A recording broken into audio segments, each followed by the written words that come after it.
Uh,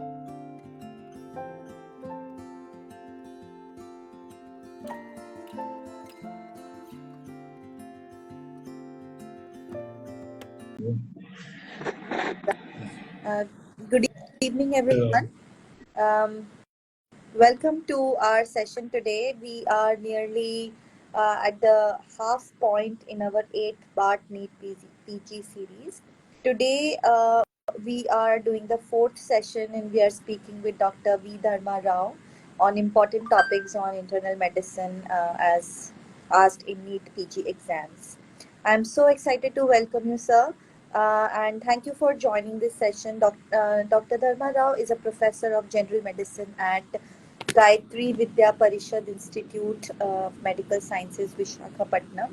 With over 20 years of dedicated teaching, Dr. Rao has undoubtedly shaped the knowledge and practice of countless medical professionals. His memberships in the Association of Physicians of India and the Indian Society of Hypertension showcase his commitment to professional development and advancing the field of medicine. You can all share your burning questions in the chat and we will ask them for you towards the end of the session. Sir, thank you for joining and over to you. Could you please just give a brief overview of the NEET PG exam from the medicine perspective and what sort of questions students should expect and how basically should they prepare for the exams? First of all, I thank you, Poojaji. And hello, everyone. Welcome to our live session on NEET PG. I will not speak on the preparation strategies and time management, all these things. Probably, I think all these have been already covered. So, coming to the internal medicine, as you are aware, probably by this time, because the internal medicine consists of around 45 questions out of the 200. So this is one of the important topic, and in internal medicine, the psychiatry is included as well as your dermatology is included. And you see, the most of the questions which are given in the examination are usually case scenarios, and they consist of different levels of understanding, recall, comprehension, evaluation. All these different levels of Miller pyramid are included in general medicine. Now, today I want to discuss the importance of integrating clinical reasoning skills into your exam responses, because this is one of the key topic which is very much important from the examination point of view. As medical professionals, what we do, we always think critically and apply our knowledge in real world clinical scenarios.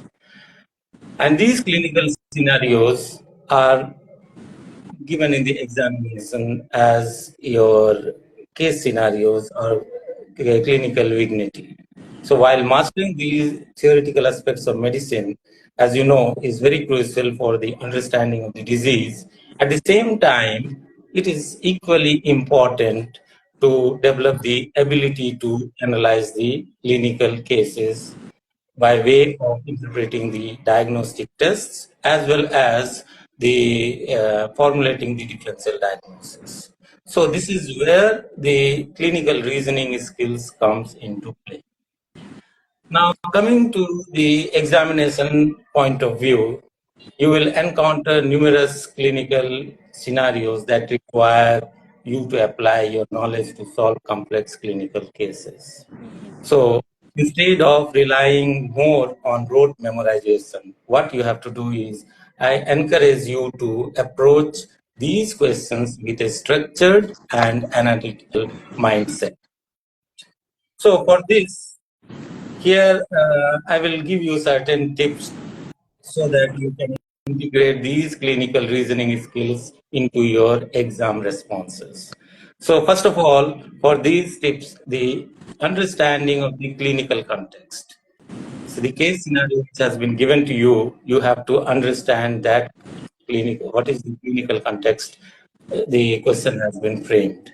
So before jumping into answering a question, you take a few seconds to understand the clinical context provided in the case. Pay attention to case and demographics. Then you see what is the presenting complaint described there and the relevant history.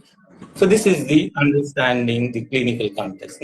Next comes the formulating a differential diagnosis. So how you will formulate a differential diagnosis? The information which is already given in that case scenario, you can use to formulate a differential diagnosis. So which can explain to patients most of the symptoms. Not all the symptoms, but most of the symptoms. Consider both common and rare conditions and prioritize them based on clinical likelihood. So this is the second step. Now coming to the third one is apply pathophysiological knowledge. So from your first year and second year MBBS, you use the understanding of pathophysiology to rationalize each potential diagnosis. Now think about how each condition would manifest clinically and what underlying mechanism might be at play. So based on these pathophysiology and differential diagnosis prioritization, you have to interpret the diagnostic tests. So the fourth point in this is in developing the clinical reasoning skills is interpretation of diagnostic tests. So analyze any diagnostic tests or imaging studies mentioned in the case scenario. Consider their implications for narrowing down your differential diagnosis and guiding further management. And finally, you have to consider treatment options if the treatment options are being asked in the case scenario. So what options are being given, then you have to consider them. Otherwise, there is no need to consider. So finally, think about the appropriate management strategy for each potential diagnosis, which is there in your differential diagnosis list. So evaluate the benefits as well as the risks of different treatment options and choose the most appropriate course of action.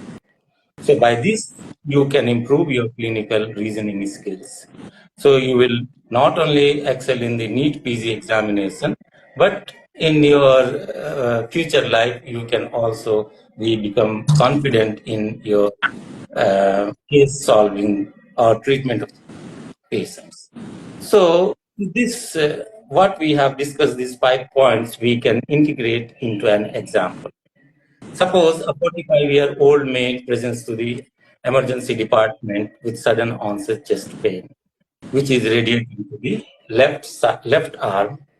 So if the patient describes the pain as crushing in nature and associated with diaphoresis, suppose. And on examination, you recorded the blood pressure as 160 by 100 millimeter of mercury, and the blood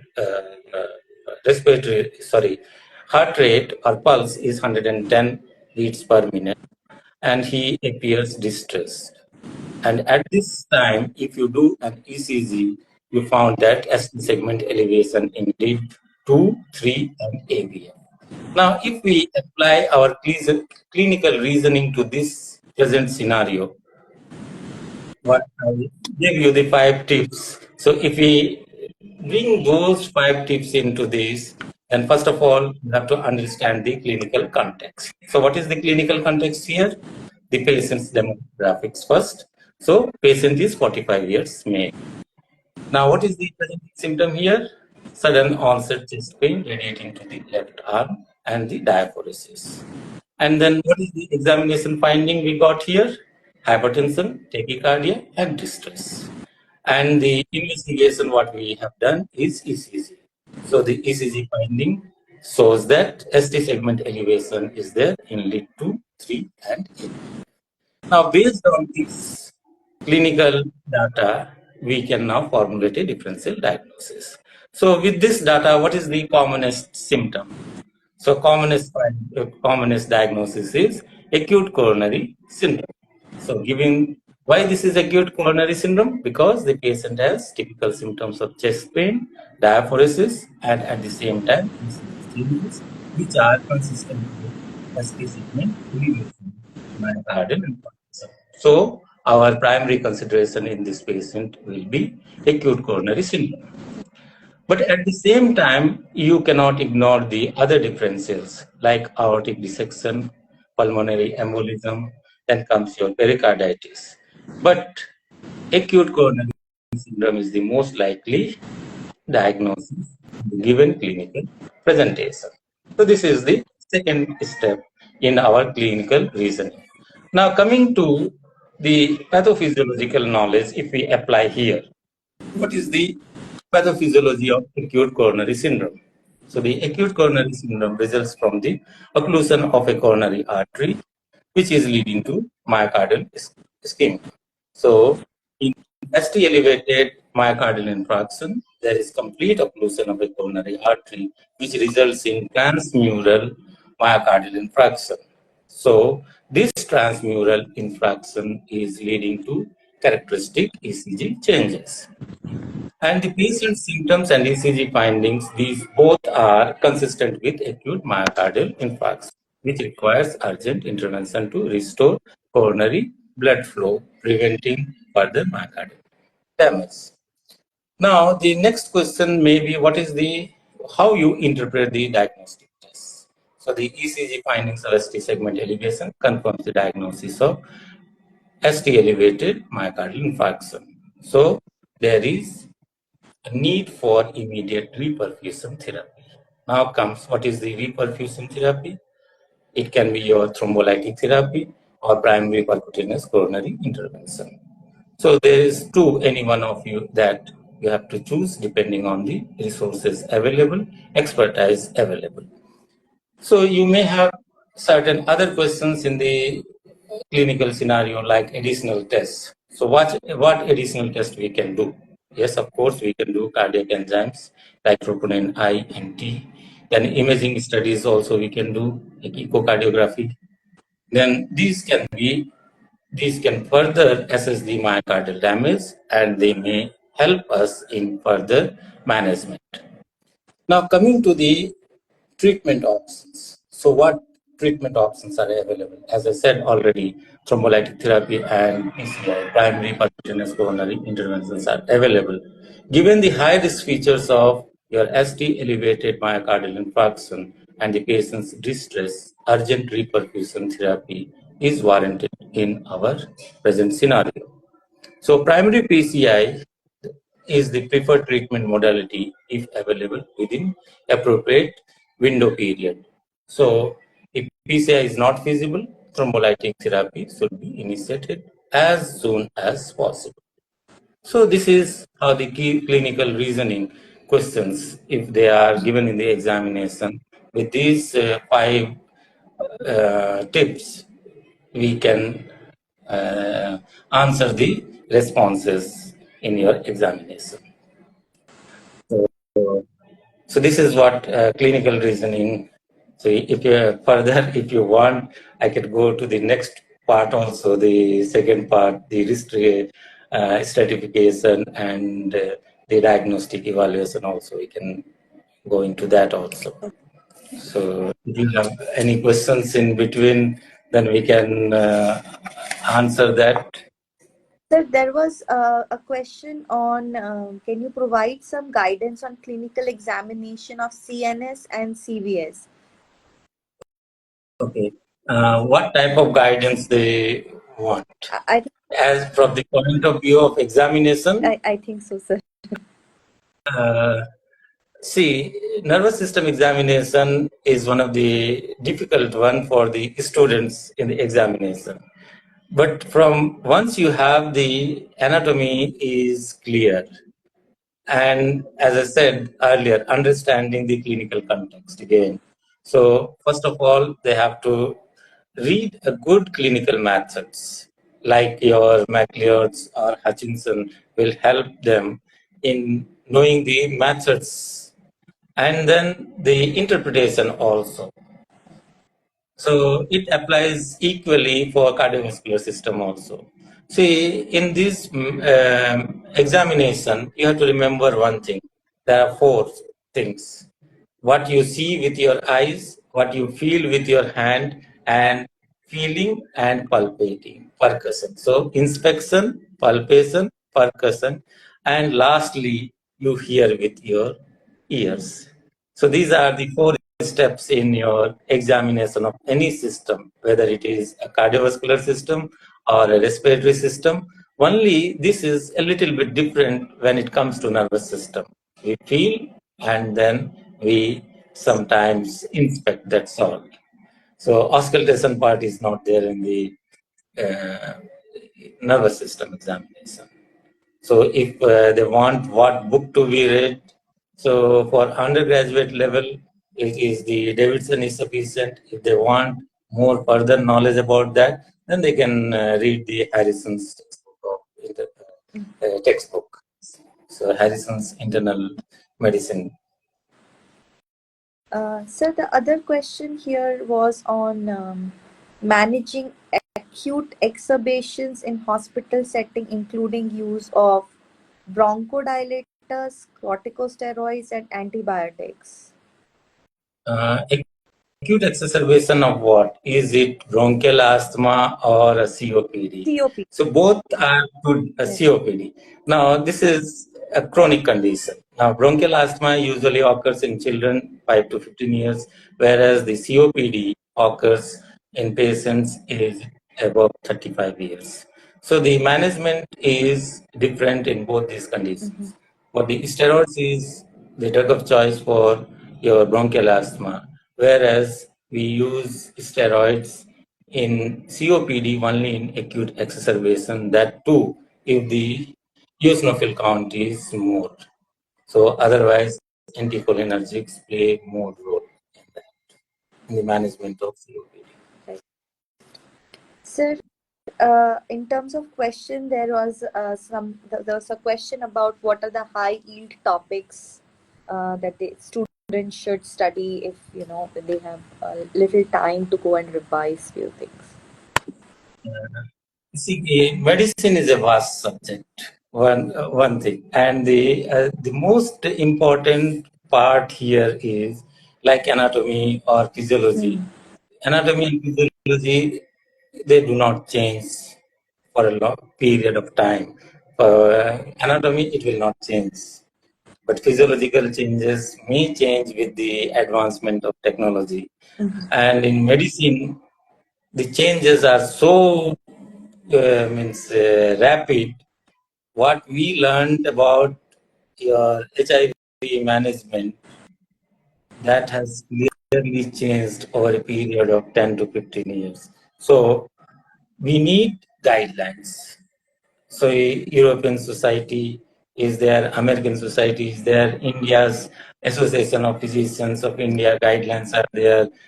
Coming to diabetes, the Research Society for Studies of Diabetes is there, which periodically, sometimes certain organizations, they release their guidelines every year or sometimes twice, once in 2 years or 3 years. So you have to keep up with these guidelines. So that is one. Now coming to the examination point of view. So the questions usually asked from common diseases. Now sometimes common questions from common diseases and sometimes uncommon facts from common diseases. So this is usually the pattern of examination. So recall questions usually will be less than 5% nowadays.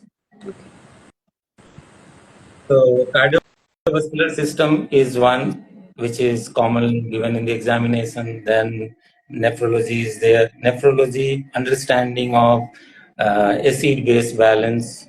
Then your electrolytes is very important. So to interpret the results also. Then comes your respiratory system, then gastrointestinal system. So these are common areas where the student has to focus. Right. Sir, any common areas of or common mistakes that students make, and what should they look out in the question paper to avoid those mistakes? The commonest mistake is students, once suppose acute coronary syndrome is given, suppose, then suddenly jumps to that, I know the answer. He will not read the demographic part, the age of the patient. Suppose if a chest pain is there and the age of the patient is hardly 14 years or 15 years, even if the changes, ECG changes are there, the likelihood of your acute coronary syndrome is less. So the first mistake is they have to first of all read the question thoroughly and see the age, sex. These two both will change the diagnosis also. Hmm. So now in a children who has got your 14 or 15 years shortness of breath is there, in that valvular heart disease may be common again. But in an adult, that can be due to your left ventricular failure due to your ACS, acute coronary syndrome. So that's the common mistake. After the words, when they discuss with the others, oh, I have not seen the case of the patient. And sometimes the tests also false positives, So any like ANA. so any Uh, common diagnostic test the students must know for the exams? One diagnostic test is your ECG, which they must know. Then the second one is chest X-ray, reading of chest X-rays. Most of the time they are given. Then pulmonary function tests, arterial blood gas analysis, then electrolytes. So Right. these five usually they are common and they will change the diagnosis also. Right. So any from your side, any last strategies for Uh, student to know how to deal with that medicine section? Any strategy? I will tell you one recent update. Mm-hmm. Now, the NEET PG 2024 has a recent update, like 200 Right. questions earlier. It was everything you can come back and again Mm. answer. But now, on 4th May, the notification has been given that it will be divided into 5 sections: A, B, C, D, E. And once you have A, section A, that means in 40 questions, you have to finish in 42 minutes. Right. So once you finish the section A, then only you can go to section B. Mm. But once you have gone to section B, you cannot come back to again section A. Right. So this is one. So which was earlier for AIMS exam and I think other super specialty examination, it was there. But now this year this is being introduced into the UG also. Right. Now coming to the strategies, what is required from the students? So always the students, one thing I would say that the understanding the syllabus. What I know and what I should read. Sometimes what happens, students, what they do, what his friend is reading, they will start reading that first. So instead of doing that, what is your weakness? What is your weakness? You have to read that first. And if it is a common disease, you must know that. So understanding the syllabus is the most important thing. Next, create a study schedule. So how much I should read, the common things, and extra 1 hour or so you can read uncommon things. Then finally, the resource selections, which books I should read. So that is also very important. Right. Then comes the last one, but it is one of the most important is practice, practice, practice.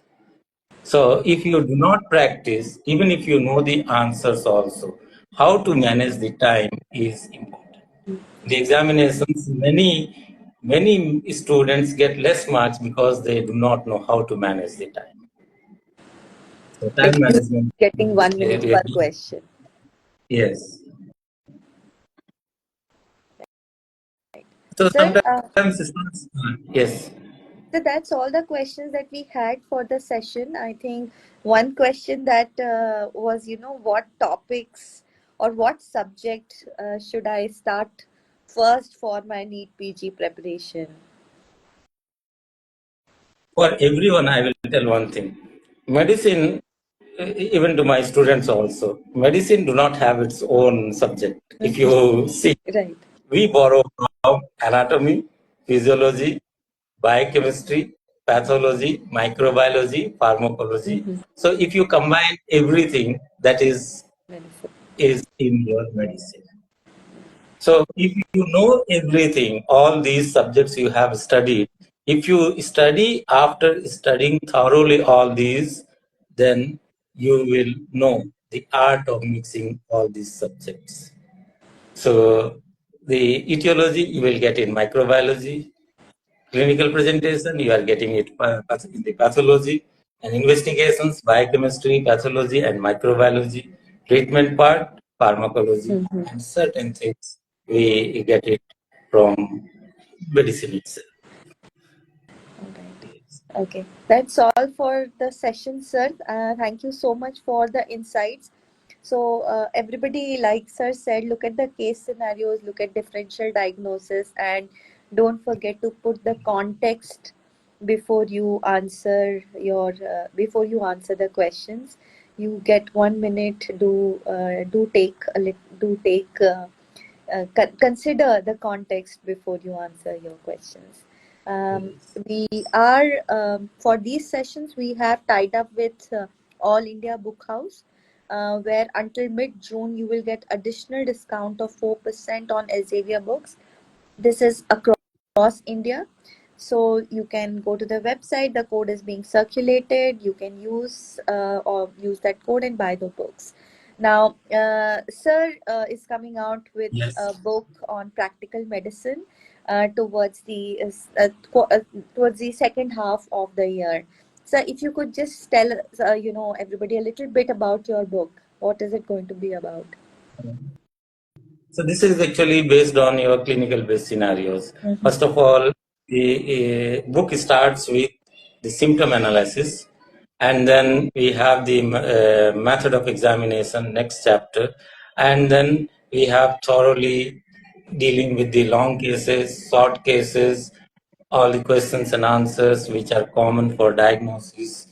Then we have OSCE section in that. Then instruments are also included, the procedures are included, and then drugs are also included. So all these as per the latest CBME guidelines. I have included all the chapters for the undergraduates only. It's not a postgraduate one for basically keeping in mind the CBME and the clinical presentations as well as the treatment, clinical reasoning basically. So each chapter starts with a case scenario. That is what important in the long cases and short cases.